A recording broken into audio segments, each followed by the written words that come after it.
Nestled in the wooded hills of Catoctin Mountain Park, Maryland, lies one of the most secure and mysterious presidential retreats in American history.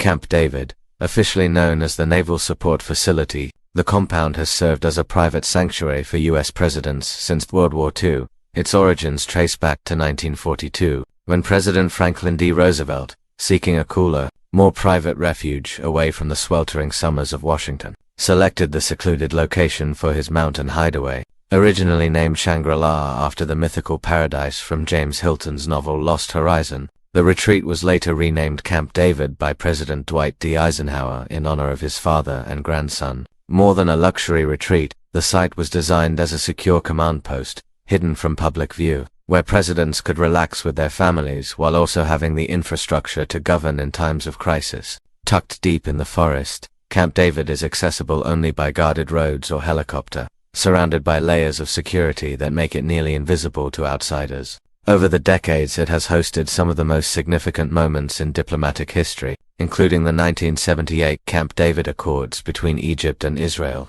and countless secretive meetings with world leaders. While its cabins and lodges may appear rustic, the compound is equipped with advanced communications, security bunkers, and military staff, making it a presidential fortress disguised as a woodland retreat. For generations of Americans, Camp David has remained a symbol of both presidential solitude and state secrecy, a place where history is shaped far from the public eye.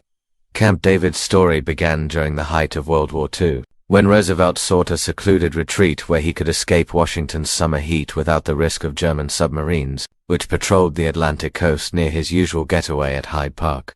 In 1942, the U.S. government quietly transformed a former civilian conservation corps camp in Maryland's Catoctin Mountains into a secure presidential refuge. Roosevelt called it Shangri-La, a nod to the hidden mountain paradise in literature, and he frequently used it as both a personal retreat and a secure location to host wartime meetings. Here, he entertained British Prime Minister Winston Churchill, where the two leaders strategized about the direction of the war in Europe and the Pacific. The rustic cabins offered a sense of calm, but beneath the simplicity was a growing security infrastructure. Naval guards patrolled the perimeter, while communication lines ensured Roosevelt could remain in contact with Washington at all times.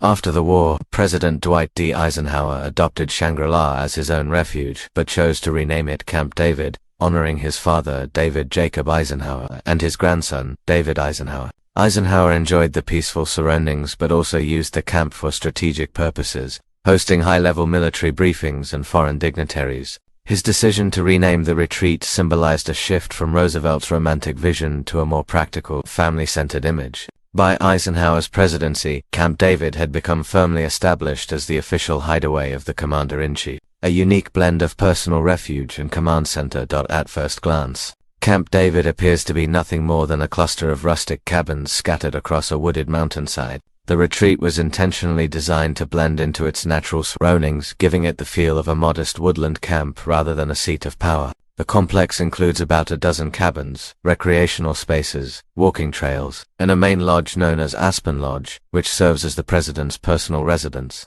Aspen Lodge features cozy fireplaces, simple wooden interiors, and porches overlooking the forest, evoking the atmosphere of a family vacation home. But beneath this charm lies a fortress of security and technology. Each cabin is equipped with secure communications systems, allowing the president to remain in constant contact with the Pentagon, the White House, and world leaders. The facility also contains a Situation Room-style command center, medical facilities, and bunkers designed for emergency use. Naval personnel and Secret Service agents discreetly patrol the area, ensuring that the compound remains impenetrable to outside threats. A helipad provides quick access by Marine One, while guarded roads restrict unauthorized entry. For recreation, Camp David offers a swimming pool, tennis courts, a golf driving range, and trails for hiking or horseback riding, creating a sense of relaxation for presidents and their families. Yet even during moments of leisure, the weight of global leadership is never far away. In its design, Camp David embodies the dual nature of the presidency, a need for personal refuge and family life,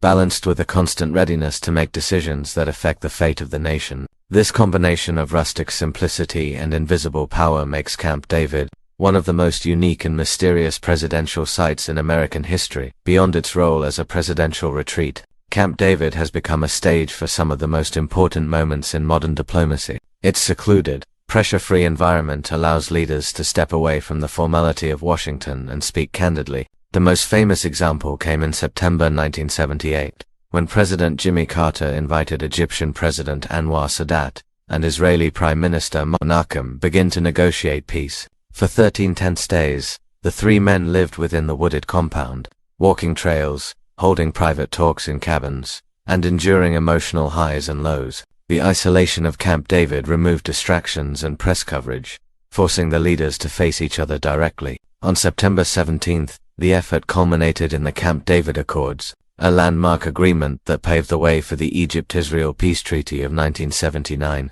ending decades of hostilities and reshaping Middle Eastern politics. Carter later said the rustic and quiet setting of Camp David was instrumental in achieving breakthroughs that might have been impossible in more formal diplomatic arenas. Since then, Camp David has hosted countless other world leaders ranging from Winston Churchill and Charles de Gaulle to Tony Blair and Angela Merkel, serving as a discreet backdrop for critical talks. The retreat's very design, with cozy cabins instead of grand halls, fosters intimacy and trust, allowing leaders to shed some of their armor and negotiate on human terms. Whether for détente in the Cold War, strategy meetings in the War on Terror, or private summits with allies, Camp David has proven to be far more than a presidential hideout. It is a diplomatic crucible where the course of history has quietly shifted, far from cameras and headlines.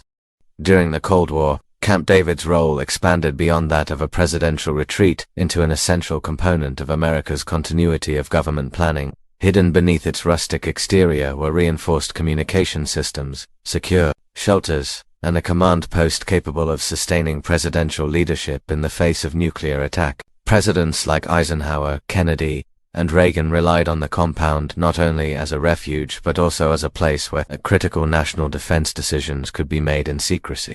Encrypted phone lines, satellite links, and radio systems allowed the president to remain in direct contact with the Pentagon and nuclear command structures, ensuring that America's chain of command could not be severed by a first strike. Its remote location in the Catoctin Mountains gave it natural concealment and protection, while its close proximity to Washington, D.C., allowed for rapid evacuation by helicopter during moments of heightened tension, such as the Cuban Missile Crisis in 1962.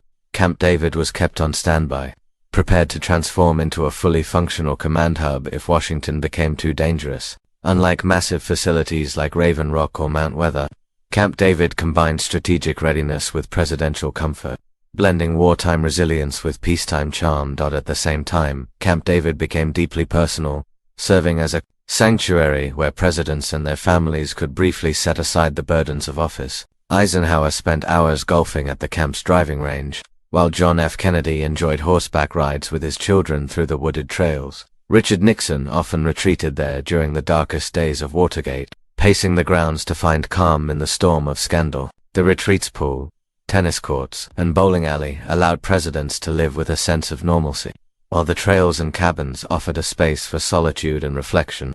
Later, George W. Bush often used Camp David's outdoor activities as informal diplomacy, inviting visiting leaders on hikes or bike rides to foster candid conversation. These moments reveal Camp David's dual role. It was not just a fortress of secrecy, but also a place where presidents could reconnect with their families and gather strength in private.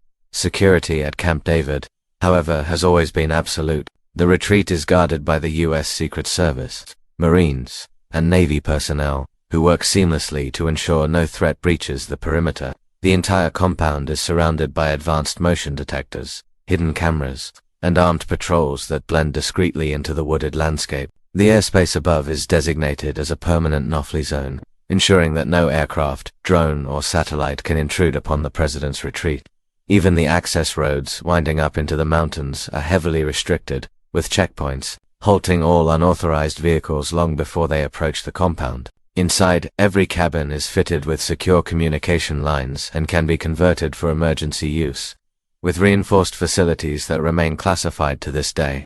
To the public, Camp David may look like a rustic lodge, but in reality it is a fortress cloaked in forest, a presidential command post built to withstand both time and threat. This secrecy has only heightened the mystique of Camp David. Unlike the White House, which is a constant stage for the public and media. Camp David is a place shrouded in silence, shielded from the outside world. Journalists are barred, photographs are rare, and details about its interior remain closely guarded. Even visits by foreign leaders are often revealed only after they leave, underscoring the retreat's clandestine nature.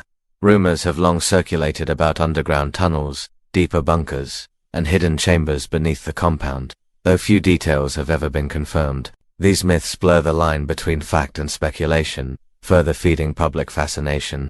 The deliberate ambiguity ensures that Camp David functions not only as a presidential sanctuary but also as a symbol of hidden power. For most Americans, it exists in the imagination as both a simple mountain retreat and a secret fortress known by name, mentioned in history but never fully seen. In the modern era, Camp David has continued to evolve with the changing styles of the presidency, serving as both a personal retreat and a stage for global diplomacy. Barack Obama used the retreat frequently as a place of solitude with his family, enjoying the quietude of the wooded mountains far from Washington's spotlight. In 2012, he chose Camp David to host the G8 summit, inviting world leaders to gather in an informal, pressure-free environment where the rustic cabins encouraged candid conversations that might not have been possible in traditional diplomatic halls. Donald Trump, by contrast, rarely visited the retreat, preferring his own private resorts, yet even he acknowledged its symbolic significance, calling it rustic and beautiful despite using it sparingly. He occasionally held strategy meetings there, recognizing its value as a secure, distraction-free environment. Joe Biden has revived its importance, using it often for both family weekends and high-level meetings. In 2023, he hosted the leaders of Japan and South Korea at Camp David, continuing its tradition as a site for historic diplomacy. These different approaches underscore the flexibility of the compound. It adapts to the personalities of each president, sometimes serving as a family refuge, other times as a global stage, but always as a secure presidential tool. Culturally, Camp David has acquired an almost mythical status, a place both real and mysterious, because access is forbidden and official details are scarce. It is often depicted in films, books, and documentaries as either a pastoral retreat or a hidden fortress. Its secrecy fuels speculation about underground tunnels, command centers, and nuclear shelters, much of which has never been confirmed. This ambiguity only deepens public fascination, transforming Camp David into a symbol of hidden power and privacy. Yet media also portrays its more human side, with photographs of presidents fishing, hiking, or celebrating holidays with their families, reminding Americans that even the most powerful leaders seek peace and normalcy. This duality, a secret command post and a humble family retreat, has cemented Camp David's place in the cultural imagination as one of the most enigmatic symbols of American leadership. Still, the retreat has not escaped criticism and controversy. Some argue that it represents elitism and privilege, a taxpayer-funded hideaway that only the president and select officials may enjoy. The secrecy surrounding its operations and costs fuels debates about government transparency, especially when high-stakes diplomacy occurs beyond the public's eye. Critics contend that secrecy undermines democratic accountability, while supporters insist that privacy is essential for candid discussions and genuine breakthroughs. The expense of maintaining Camp David, from its constant security to its infrastructure upgrades, is also questioned, though most details remain classified. This paradox, balancing openness in democracy with secrecy in governance, continues to shadow the retreat. For some, Camp David is a necessary sanctuary that strengthens leadership. For others, it is an exclusive fortress that distances leaders from the people they serve. Despite these debates, the enduring legacy of Camp David is one of resilience and adaptability. Nearly 80 years after its creation, it remains a cornerstone of the presidency, capable of functioning as both a woodland sanctuary and a secure command post. Its cabins and trails have witnessed moments of quiet reflection, family bonding, and monumental diplomacy. From Roosevelt's wartime talks with Churchill to Carter's Camp David Accords and Biden's 21st century summits, in an age defined by constant media scrutiny, political polarization, and global crises, Camp David offers something increasingly rare, a space where leaders can step away, think deeply, and make decisions free from distraction. It embodies the balance between power and privacy, visibility and secrecy, reminding the world that leadership is not only about public speeches and policy debates, but also about the hidden moments of negotiation. reflection, and strategy that shape history. As long as the presidency exists, Camp David will endure not merely as a rustic retreat, but as a hidden stage upon which the fate of nations is quietly written.